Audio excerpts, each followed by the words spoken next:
안녕하세요. 오팁입니다. 요즘 가상화폐가 떠오르고 있습니다. 사실 가상화폐는 온라인 거래 수단으로 기존 실물 화폐를 대체할 수단으로 각광받고 있는데요. 세계 공통화폐라는 보편성과 높은 보안성, 편의성을 갖춘 뛰어난 미래 대안화폐 후보로 꼽히고 있습니다. 하지만 최근에는 화폐 가치로서의 수단보다 투기 상품으로 주목받고 있죠. 요즘 여기저기 코인 이야기가 많습니다. 어떤 사람은 지금이라도 뛰어들어야 한다. 어떤 사람은 늦었다. 이것은 사라질 수 있다. 화폐로 인정받지 못할 것이다 등 이런저런 말들이 많습니다. 가장 대표적인 가상화폐인 비트코인은 벌써 코인 하나에 7천만 원이 넘었는데요.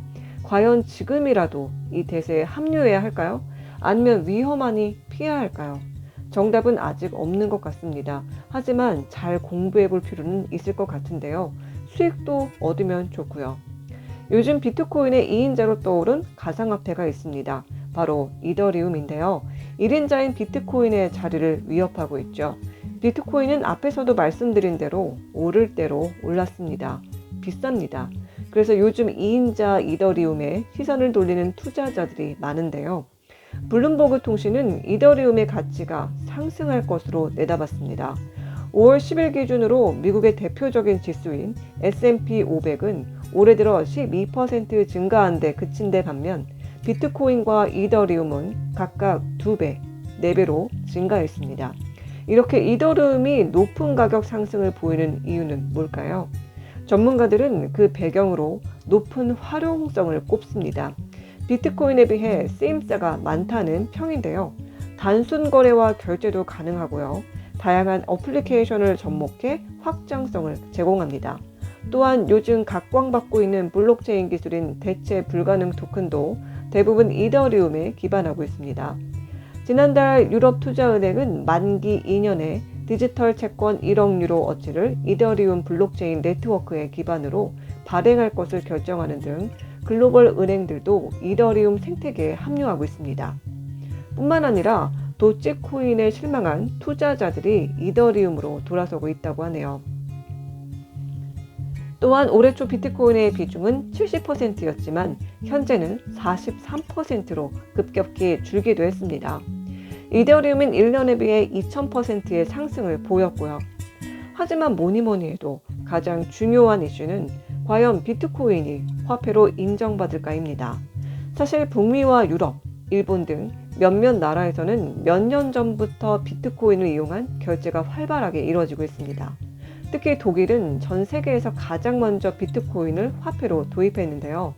온라인뿐만 아니라 수수료가 낮아 송금 수단으로 독일 내 외국인들에게 각광받고 있다고 합니다. 소매점과 숙박업소, 음식점 등 다양한 오프라인 공간에서도 활발하게 거래가 이루어지고 있고요. 미국은 2016년 연방법원에서 비트코인의 법정 화폐성을 인정받는 판결을 내렸고 현재 21곳의 비트코인 거래소가 생겨났습니다. 오프라인 거래도 활발해 샌프란시스코에는 192곳이, 뉴욕시에서는 161곳이, LA에서는 117곳이 비트코인으로 거래를 하고 있습니다. 무엇보다 테슬라의 최고 경영자인 일론 머스크는 비트코인으로 자동차를 살 수 있도록 허용하면서 비트코인은 몸값이 크게 뛰기도 했습니다. 반면 일본은 현금 결제를 전통적으로 선호하는 국가여서 서구권은 물론 한국 등 신흥국에 비해 뒤처져 있습니다. 하지만 아베 신조가 2020년 도쿄올림픽을 앞두고 현금 없는 사회를 강하게 추진함에 따라 일본 내에서도 빠르게 확산되고 있고요. 비트코인 합법화 법안이 지난 4월 일본 참의원에서 통과돼 7월부터는 가상화폐 구입 시 내던 부가가치세 또한 면제됩니다. 또한 중국 중앙은행 부총재는 암호화 화폐를 자산으로 인정하는 발언이죠. 비트코인과 기타 가상화폐를 투자수단과 대체수단으로 사용한다고 말했습니다. 이렇듯 비트코인은 실제 화폐로서 인정받게 됐고요. 이를 시작으로 다른 가상화폐들도 영향을 받을 것으로 예상됩니다. 지금까지 오팁이었습니다. 시청해주셔서 감사합니다.